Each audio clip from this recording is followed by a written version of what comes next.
let's go over a few facts about foreclosures, because I do get asked this often enough that I feel that, well, I think people understand what a foreclosure is, they don't know the process of it. Foreclosure is basically when someone who has a mortgage against the bank defaults on their payment, so they don't pay for enough times in a row that the bank needs to take legal action. So if the lender and the borrower cannot find a resolution, this is when the banks will go to the court and the court will proceed with a court-ordered sale. Something I do want to note is that banks do not like to go through the foreclosure process, so they will try their best to help the borrower out before they have to go into that legal step.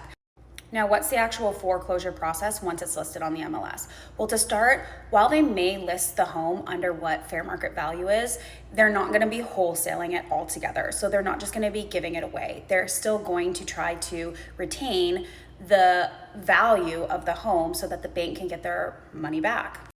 Now, the foreclosure bidding process, if you will, is kind of interesting, at least to me.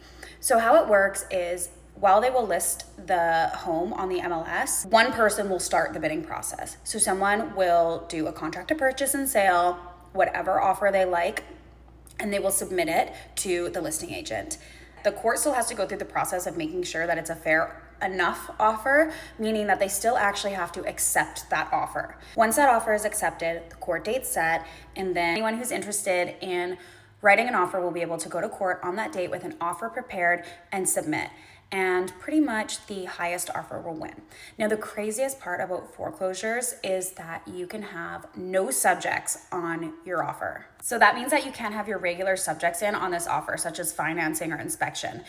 And that kind of makes it a pretty risky situation, because you may get a really great price for a property, but you may get a property that has a lot of work to be done on it. For example, we were looking at a foreclosure property in Abbotsford, and luckily there was notes on this, but the backyard of that property had been lost to a landslide. And part of that backyard that was lost to the landslide was their septic field and tank. So they currently just had a pipe draining from the home to the remaining portion of their backyard and the slope that was there.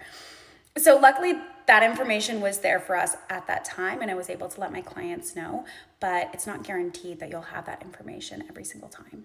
So it's pretty much a take at your own risk situation. Now, every situation is different. That is not an exact step-by-step overview, but it's an idea of what a foreclosure might look like and some things to watch out for.